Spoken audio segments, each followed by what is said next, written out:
Coming up, with the Brooklyn Nets season rolling along and Kevin Durant performing at the highest level of his career, the question still remains, should Jacque Vaughn and the Brooklyn Nets be resting Kevin Durant over the course of this season?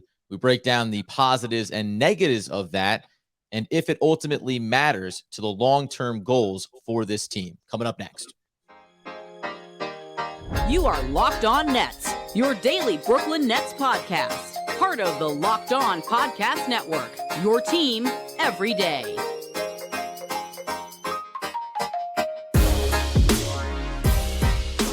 Brooklyn, yo. Yes. Welcome back into the Locked On Nets podcast right here on the Locked On Podcast Network. It's your team, the Brooklyn Nets, every single day. Over there, you're going to find at Doug Norrie on Twitter, owner operator of DFSR, for all your daily fantasy sports rankings from DraftKings to FanDuel. He's got you covered. I'm at Adam Armbrecht, also on Twitter with juicy little nuggets, breaking down the New York Football Giants on the One Giant podcast with my boy Andy Mack. We thank you for making us your first listen of the day, free on all those great platforms, and let you know today's episode is brought to you by Prize Picks. First-time users can receive 100% instant deposit match up to $100 with promo code Locked On. That's prizepicks.com, promo code Locked On. And Doug, the topic of the day, Kevin Durant keeps amazing us with his performances on the court, and yet we wouldn't hate it if maybe he didn't play so much. Yeah, man. I mean, we're getting to the part of the season where the Nets are at least starting to buffer out the record a little bit, 13-12. I know that's not perfect, eighth in the East. But I think we're at the point where we now need to at least start considering what like the long-term goal is for the team. And if the long-term goal is a long playoff run, which I think as long as Kevin Durant is on your team, that is the ultimate goal. If that is the ultimate goal, then what needs to be done to preserve that as the part of the upside? And I think part of that is making sure Kevin Durant is not completely burned out by the time the playoffs run. And the trajectory that they're on right now with that is pointing toward he's just going to play way too many minutes. And we'll go through some of the reasoning why and like how some of this can maybe be headed off at the pass. But as it stands right now, Kevin Durant leads the league in overall minutes. He's played the most games among the superstars, and it doesn't look like there's any end in sight for it. And that has to be a little bit concerning for Nets fans. Yeah, and I think the philosophical question that gets asked here is because like you don't think about not putting your best player out there when available. And then we're really getting down to it's the margins. So the Nets are 13-12, and they started the season bad. They've been far better, even just from a pure record standpoint, underneath Jacque Vaughn, obviously, and they're still not 100% healthy. So there are these worlds where the healthier they get, they can start to go on this run. And I think tied in directly to, should the Nets be resting Kevin Durant, is should they care about how many wins they get in the regular season within reason of you got to make the playoffs. Like that needs to be a box that gets checked here. And that's a big part of this equation is how do we guarantee that we still get to the ultimate goal of being in the playoff picture and not maybe damaging what that can look like. And I think there's a few different angles to beat it from, but you had the statistics up just on the minutes that he's played and what this looks like relative to the other most important players in the league. Yeah, I mean, it's like not even close. He right now has played 922 total minutes. The next closest is Royce O'Neal at 897 minutes. The other star in the league. Gotcha. Yeah, the Nets have played another game or two than some of these other teams. So the minutes per game is not the top, but he's third overall in the league behind Luka and Tatum. And frankly, with Tatum, some of that is because they've ended up playing some overtime games, right? So like that, it's Luka and Anthony Simons. And then Tatum was fourth. But even like the Tatum piece, like I said, is like they've had some overtime games in there. And Simons he's been forced to play a ton of minutes because Dame has been out. But the point being, like the load on Durant right now is just so much higher than everybody else. And I will say too, around some of these minutes, not all minutes are created the same. When you look at just a good example of this would be like pitcher innings, right? Mm-hmm. So if we want to use, I think is a decent comp is like there's pitch count and then there's high leverage pitch count. And I think the same can be said about Durant with minutes and then high leverage minutes. It's one thing if you're player X and you're up and down the court essentially 3-and-D, doing cardio, asked to do a lot on the defensive end, but then when it comes to the offensive stuff, you can just kind of stand in the corner. Like that, those minutes are considerably different than Kevin Durant's minutes, who is being asked to do everything on the team. So like the minutes are like not even created equally. And that is really becomes a problem. The pitcher innings piece is like, hey, when you're at 100 pitches, that's okay. If you're at 100 pitches and you're like dialing, like rearing back to try to get big outs, like that is where injuries happen. And I do think the Nets are on a trajectory, a scary trajectory with Durant here, where they need every single minute of his minutes are the highest leverage and highest impact of anybody on the team. And he's doing the most of them. The math on that ends with injury. Like it just does. And I'm not rooting for that. I think they're at a place now. Happened last year, by the way, that you know, every year when this happens, like you just every year, every guy, like this is not a Kevin Durant thing. It's just, it's not even Kevin Durant being injury prone. It's if you play an incredible amount of minutes in this version of basketball, there is a very good chance that will end with you being injured. And injuries in the regular season, like the whole goal is making to the playoffs and being healthy and being able to run like all the way through the playoffs. So they're at a place now where I think they can do it. It's just a matter of whether they're going to or not. Yeah. So you mentioned the baseball comparison, which I think so. It like again, you can go 100 pitches in 6 innings, 5 1/3 innings. That probably means you've been straining to get to that point. You can be at 100 pitches in the 8th inning, and it feels like you've been cruising. The one thing I'll say about over the course of this season, I wonder if you'll disagree. I mean, this is really probably an eye test, like gut feeling on it. It doesn't feel like his minutes have been as strenuous this season as they were last year. And I don't mean that he hasn't been obviously critical, that they haven't had to run him long minutes to make sure they're going to be able to put away games or be in games to have a chance to win them potentially. But last year, it felt like a one-man show in a way that I don't know, because he's been critical without Ben Simmons this season, obviously, especially on the defensive end. He's been phenomenal defensively, but it does feel different. And maybe it's it's arguably just because he's been so good that it doesn't feel like they've been as strenuous minute shares.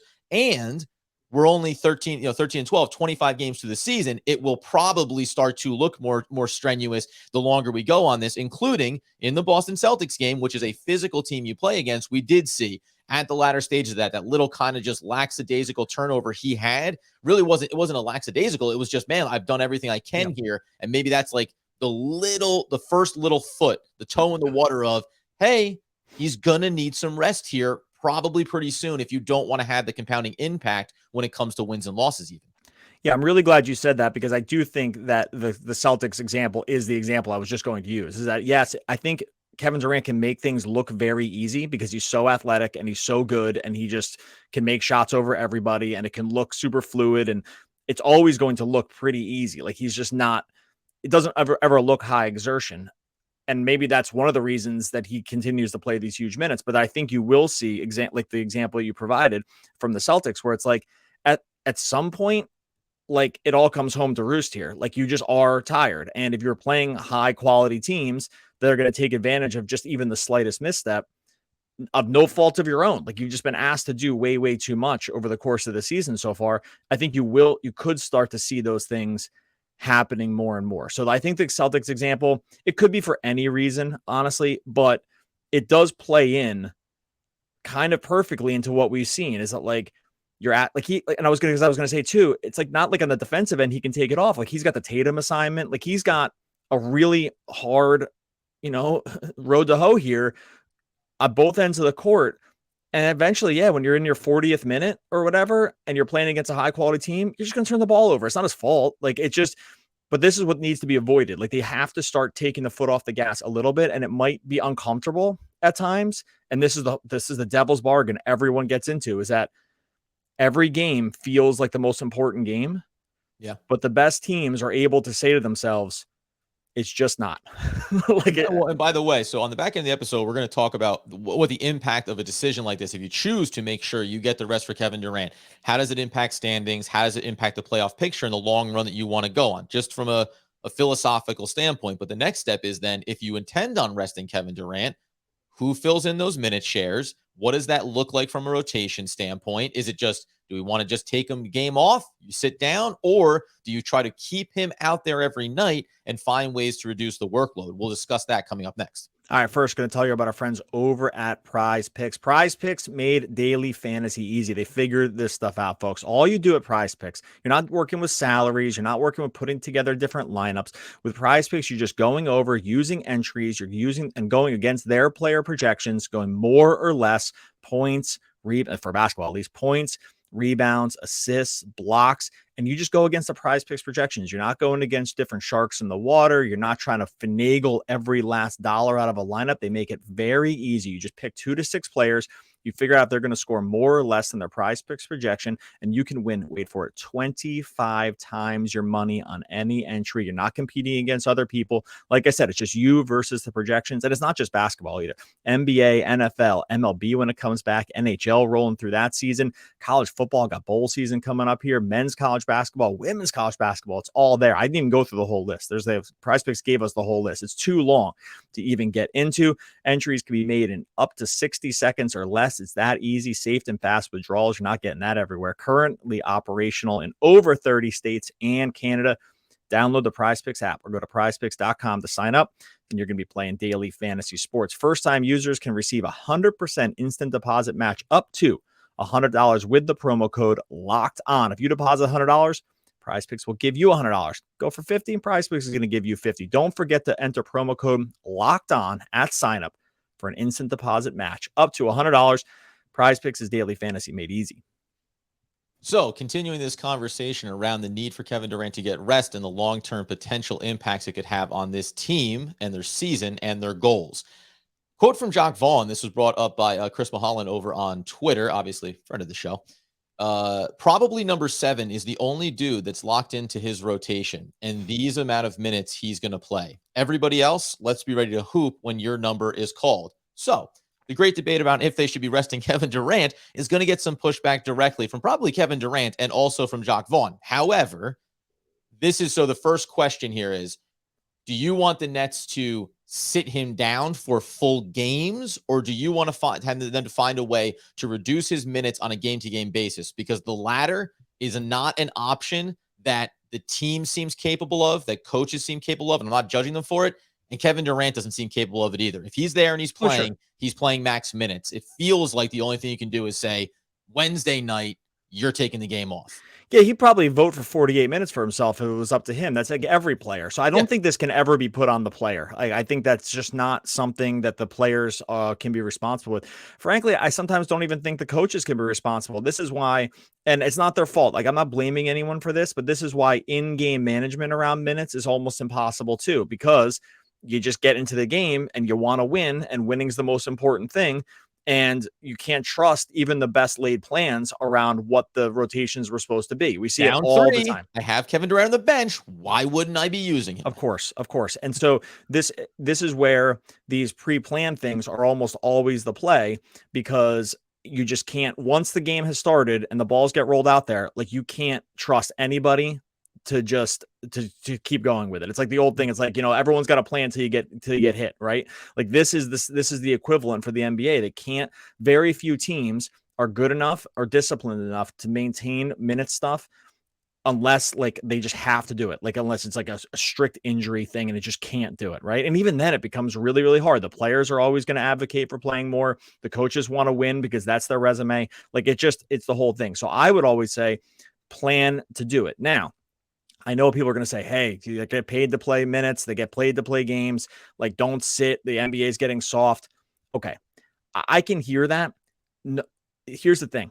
No one would ever accuse anyone. Like, is Kevin Durant going to play all 82 games? Like, was that what we signed up for? No one reasonably would have signed up for that before the season. If you said he's going to play all 82 games in the playoffs, even team NBA players are soft around minutes, like that guy or gal out there, even they would agree that is too much, right? Like, no one does that.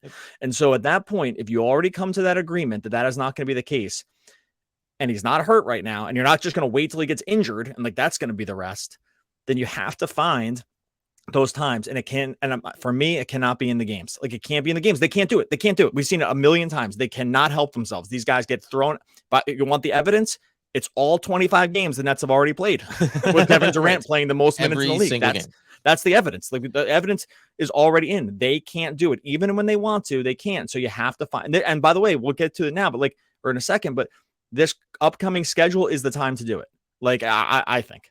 Okay, so that's interesting too. Before we get into the schedule piece of it, let's just talk about purely from a personnel standpoint. If you're going to sit down Kevin Durant, and by the way, I agree with you. It has to be, that's your scheduled day of rest. The game is the game. And maybe you do try to look specifically at the schedule and say, are games more or less winnable with or without Kevin Durant, and try to feather that needle a little bit. Feather it? No, you'll thread it. Either way. You can thread it. You can thread the needle. You can feather the needle. You can do a lot of different things to that needle. Oh, the effing needle. Find the needle. Whatever gets Kevin Durant some rest. Do whatever you have to do with him. Poke him with a needle to keep him away from the court. When you look at this roster, though, TJ Warren has just stepped back through the door. Ben Simmons is still out. Yuta Watanabe is not getting evaluated until next week.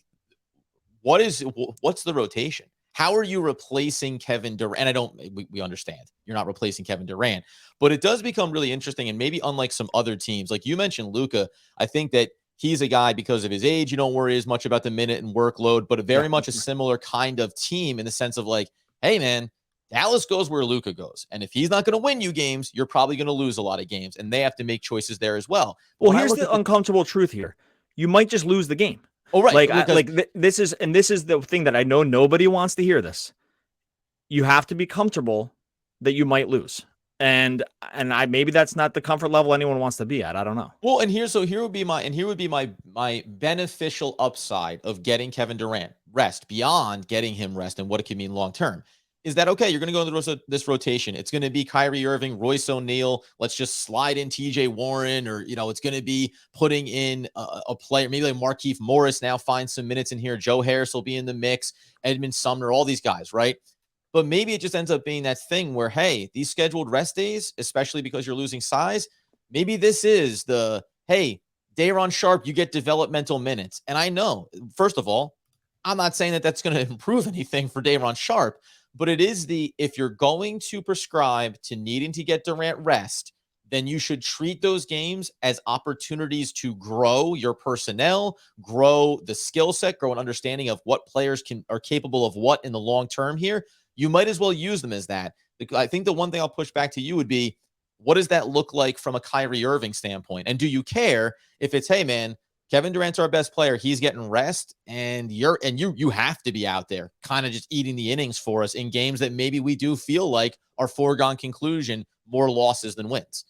Well, Kyrie already got a rest. I know he didn't choose for it, but like he already sat out a ton of games. So I'm not really worried about. I mean more perceptually around the idea of like, hey, we're choosing to make sure that Kevin Durant is going to be healthy. In some ways, we're willing to sacrifice you to make sure that KD is going to be healthy. Well, it's funny. You mentioned the Jacques Vaughn quote at the beginning, and I think that was telling when he said about the only guy whose minutes and rotations are safe. Like he left out another guy here. Like he mentioned only Kevin Durant. I thought because you mentioned it here, it was from Chris, and they mentioned it on the broadcast too, is that like that was what Jacques Vaughn had said. And I was like, oh, that's interesting, because another guy was definitely left out of that statement. And by the way, I don't think anyone's even mad about it. It's so clear that Durant has carried the team, and Durant is the guy. Like anyone that would push back on that it'd be an insane take. I do think that you have to be, one, comfortable with the losses. Two, I think you have to just lean on, you have another star on this team. Like sometimes the whole thing needs to fall to him, and that's going to be the case. Sometimes you just got to play some guys that weren't in the rotation, like Kessler Edwards, like Daron Sharp, and you need to be comfortable that you might take the L. Like that is the other part that these teams have a really, really hard time with. If this is the goal, if the goal is just to get out of the play-in and make the playoffs, then play them all 82. I don't really know. Like it's where the goals become different that I think the prescription becomes different here. But that the way I look at it is maybe different. But like you just can't, like it's malpractice like to play him this many minutes if you have another goal in mind. So then here's the question. We'll talk about coming up in a second, the upcoming schedule and why you think it's a good opportunity, and then the big picture and why I think it doesn't matter the way resting Kevin Durant now can impact your playoff seeding, et cetera, way down the road here. But I'm curious too, because you're going to talk about the schedule. Would you rest him in the quote unquote more difficult matchups, or rest him in the softer matchups that you think maybe win, maybe we lose? Do you want the guaranteed victories on the schedule and then kind of not worry about facing some of the bigger teams around the league? Okay, I have a pretty easy answer for that. I'll get to you with that answer right after this. All right, so I think that to me, it actually doesn't matter. Like, I think that rest is rest, and I don't think, because I think that without him, they're probably a candidate to lose anyway, just because the team, especially without Simmons now, the team is not fully constructed, and they have I some think it real does problems matter, with the yeah. rotations. I do think if you're trying to, like you said, thread and feather and stick the needle as many places as you can, like, I think that at that point, you probably should do it against some of the lesser teams in the schedule and hope that you can get out of it. Like, for instance, you would not have done it a huge national team, or not, wasn't national, huge game against the Celtics. Let's not do it there. But the schedule that's coming up here it has the Pacers on it. It has the Hawks on it. I know that one's not exactly a layup. And it has, oh shoot, I just had it in front of me. Has Atlanta. This is a bit terrible. Indiana. And who is the third team? Oh my goodness. Who's Adam? Help me out here. This is Charlotte. Sorry. With Charlotte on here, and Charlotte's like headed straight for the dumpster. Pacers have some Halliburton issues right now. Like, they're Would have helped you if my mic had been muted, Doug. Don't worry about that. Sorry. Yeah, it's okay. I did it on the fly there. I had it in front of me and then I just lost the tab. I think you can hope to maybe, with a couple key games from a couple of these other role players, hope to get out with a W. I don't think you'd ever have a chance with the better teams. And I think just from, I don't know, a perception standpoint, an optics standpoint, it always makes sense to have him play against these other teams. I know, like, other people don't want to hear that, and a W's W, but this is a good spot of the schedule. It wouldn't even be on back-to-backs. They have a nice little 2-day rest here till a game. Then they go no back-to-backs for a couple days. But grabbing him an extra game of rest in between, no one would fault you. You have a chance to pull out a W, maybe sit him against Charlotte and see how it goes. Like, I think that is a totally reasonable thing to do at this point. And I don't think they'll actually do it, but I do think that it's more as like a macro question, right? Yeah. Like, yeah. Well, okay. First of all, do you agree with that about where they were about picking out like the lesser teams on the schedule? Because I know you were kind of wondering about that. Yeah, well, here's the interesting thing, because even just a couple of things to think about here, even in the short term, because you mentioned they don't play until Wednesday. Charlotte, Atlanta, they'll go to on the 10th. That'll be Friday into Saturday against the Pacers, but then they play on Monday against Washington in Washington. That was the other one. They won't play again until Friday, the 16th against Toronto. So there's going to be these big rest kind of periods for him already. Like, but here's the thing about that. I agree with you on this, but the thing is, the minutes are already piling up. The rest is still needed. It doesn't matter about the rest in between. Doesn't matter about the fact that there's days off. It's still about the cumulative minutes you're putting on the body. You and I have talked about this in years past, and I 100% agree. So on the games, though, you mentioned perception, because if it were up to me, I would say I'm going to play him, regardless of maybe the short term and getting him some rest. But I would play him against the games you go, hey, these are very winnable games. I'm going to put Kevin Durant in there. I'm going to have him beat the crap out of these bad teams, and I'm going to guarantee the victories. When we talk about cumulative minutes and wear and tear, perceptually, and he's going to want it, and the league is going to look at it, and people are going to say, oh my God, what? You're not going to play against Milwaukee? You're not going to play against Boston? You're not going to play against team X, team Y? No, I'm not. Why? Because those are actually going to be the most physical minutes I'll have to play, the biggest list that I'm going to have to run. And this is where, to me, it gets into that weird season-long idea here. Because when we talk about this, hey, guess what you're going to probably sacrifice? Your seeding, right? So the Nets are the 8th seed, and we think that they can work their way out of that over the course of this season. However, there's going to come a time when maybe what you're sacrificing is saying Kevin Durant is going to be fully healthy, ready to go, and well rested for the playoff push. And we're going to have to either maybe go through a playing game, and then if we get through that, we're going to have to take on Milwaukee. We're going to have to take on Boston in a 7-game series. And the reason why I agree with the methodology is because we already established last week, you want to enjoy the season. You want the season to be fruitful. Losing Kevin Durant potentially for 15 games or something because you grind him into the dirt, and we saw this last season. Yep. They were a mess without him. I'd rather get the full season of getting him when I get him, 5-6 games of total rest along the way, whatever it may look like, And then I'll take my chances on the 7-game series with Kevin Durant, even if it means going up against the Milwaukee or a Boston, as opposed to a middle of the pack team there in the playoffs being a 5 seed rather than being an 8 seed. Like, I think that it all makes sense. And I get why fans are probably going to say something like, you need to do everything you can to avoid those early round matchups. I agree. I do think those early round matchups are it's just going to be a problem anyway. Like Probably better to just face them fresher, whatever the outcome. You'd rather face course. them first and not play a 7-game series against anybody else and then go see them in round 2. Totally, man. Like I mean, is there like a lot of hope that the Nets in their current form are able to catch Boston and Milwaukee right now? Like I just don't. I think that's going to be already so hard because those two teams have already begun to separate themselves, and Nets are already 7 behind in the loss column to these teams. Like it's just. I'm not giving up on it. I'm just saying like. Again, that's not the goal, right? It's not 4 the goal. seed would very much be in play right now. Like I would say, I hesitate to sniff anything above that. Right. What did you say? Fourth or third? What seed did you say? I said fourth seed right. in the realm. Cleveland, Milwaukee, and Boston, you would say are going to be hard teams to catch. Yeah, and I think even like Cleveland you could do, but I guess the point being like if your goal is like maybe a first round home series or something like that, and then you just live with whatever is going to happen after that because you have the freshest team possible. And I look, the Nets season has been really unfortunate with a few key things that have happened with them. Like obviously losing Kyrie for the suspension impacted Kevin Durant in a huge way, right? Mm-hmm. They made the team worse in the short term, and he had to take on a bigger load, and it did establish it as like fully his team as if that needed to be established. I don't think it did, but I think it became so clear after that was the case.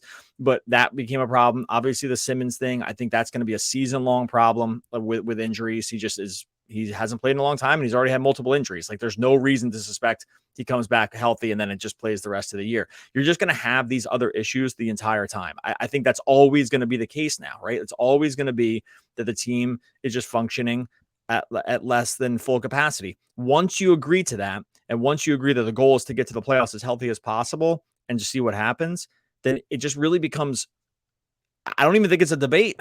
Like, I think it's very obvious what needs to be done here. Well, it's funny too, because the one thing also, I agree with you. It's like it has long since been established as Kevin Durant's team. However, I think it was important that the Nets were also winning with Kevin Durant at the helm and no Kyrie Irving, because it suggests, hey, this thing can exist with or without Kyrie Irving.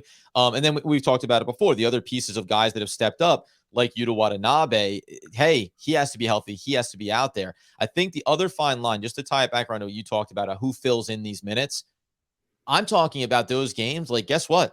Those games also can become rest games for other guys too. Not because they need it, but because those games, once you say you're going to rest Kevin Durant, you are signaling to whatever degree that game does not matter from a win or loss standpoint. So if I've got TJ Warren coming back from injury, he rests that game. I don't maximize TJ Warren in a game that Kevin Durant sits. I still run out Kyrie. Like, you still put out a competitive roster, obviously, but I am going to look at certain key contributors and think about Royce O'Neal, second most minutes in the league. He's not a spring chicken. I'm going to think about him too. Like, there also has to be a balancing of the books in terms of saying, if we're concerned about Kevin Durant being fully healthy, the other thing we can't do is sacrifice the other next key members of this team in the vein of getting him rest. Can you replace Royce O'Neal? Of course you can. You can't replace Kevin Durant. But when it comes to playoff time, if I ran Yuta Watanabe max minutes and he broke down and then wasn't available, well, now we've actually kind of done ourselves damage on both ends. We got Kevin Durant rest. That's the most important thing.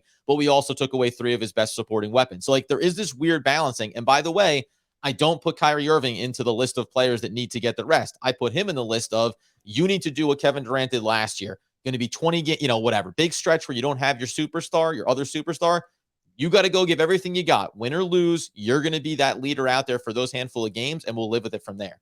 Yeah, I mean, Kyrie's already played 300 fewer minutes than Durant. Like, so I think that the expectation would be you just go out and I think you do go out and play. Like, and I think that, like, even if Royce needs a rest, I agree with that too. Again, I want to just separate before we get out of here. I want to just do one more separation here, just to go back to the beginning. Durant's minutes are not created the same as these other guys' minutes. Yes, some of them are playing more, but his minutes are so different. It's so required that he do so much. The leverage and strain on him is so much different than just almost any other player in the league from the offensive defensive standpoint, that his minutes they count for more.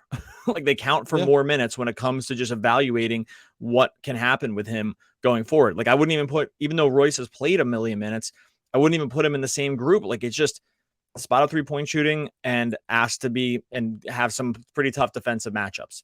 Okay, that's not great, and you would love for him to get a rest. It's just still not the same. Kyrie, like we already said, is 300 fewer minutes, and everyone's just had time off because of injuries, like with this team, right? Like really no one except for maybe Claxton, and he missed a few games here. Like so, it's just totally different. Let's close out on this though. Do you think it happens? No. Do you think that Jacque Vaughn chooses to do it, and do you think that Kevin Durant would? No chance. There's zero chance. He's like, it's more just to get this on the record now. Like, I think that like I'm putting it. We wanted to put this on the record because I don't think there's any chance that it happens, and I do think this misses the forest. It will probably miss the forest for the trees once again. Like I get it. I'm also just letting everyone off the hook because I get why you do this. Like I get this is a really, really hard organizational thing to do.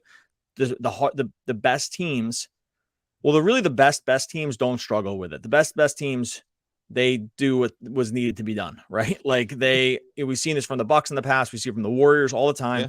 Like they will just sit guys. Like Clay is sitting back-to-backs. I know it's like an injury thing. They're going to sit Wiggins. Like Curry's going to get days off, right? We saw Giannis where they managed his minutes for years and years around how many minutes he played in the regular season because they knew like it was just, and they've gotten a little off of it now, but for the most part they do. I think the best organizations really do understand it and try so hard to make it be the case where they're going to get some rest on these guys. And I get why the incentives are really screwed up. Like it's a really hard incentive thing to have because when the wins and losses are the main thing that you look at for your coach and for the GM and really for anybody, like this is it's so you have to be so secure in your job to be able to even float it. And so I get it. I'm not really blaming anybody. And to answer your question, no, I don't think there's any chance. I think he plays max minutes and all. Yeah, and the irony is that you and I are advocating for something that we both agree would give them the best chance to have postseason success. Yes, while being two people that also believe this is not a title contending team, and you should just enjoy the regular season ride. So it's almost ironic. I'll even amend that. The only chance they have to contend for the title is for him to be fully healthy in the playoffs. Oh well, yeah. Well, so even if like that goes. I'm just saying. I agree with you. I'm just saying that like even if I don't think that they're in that class yet of these other teams, any hope to be in that class of those teams requires him playing. So, and that's it. Like the math is super simple. All right, we got to get out of here. We're going to be back again. Oh, sorry, buddy. You want to say something? No, we will go through a few more of this. I'm sure we're going to get a response to this. I'm actually interested to hear what some people's response to this is, because I think that it's not controversial, but it's definitely a thing that can be a polarizing aspect of sort of scheduling and just the schedule in general. So I think definitely throw a comment over in YouTube about what you think. You know, should they rest Kevin Durant? Should he just go all 82? Where do you land with this? And while you're over there, make sure you subscribe to YouTube. Locked On Nets YouTube. We're going to climb toward 4,000 there. It's totally free, and this is the best way to help the show. So subscribe to Locked On Nets YouTube. And when everyone comes back with all their reasons why we're wrong, we'll say, no, friends, we're correct. Why? Because it's elementary, my dear Watson. Basil Rathbone as Sherlock Holmes. Oh, one of the all-time great poets. We'll be back again tomorrow talking more Brooklyn Nets basketball.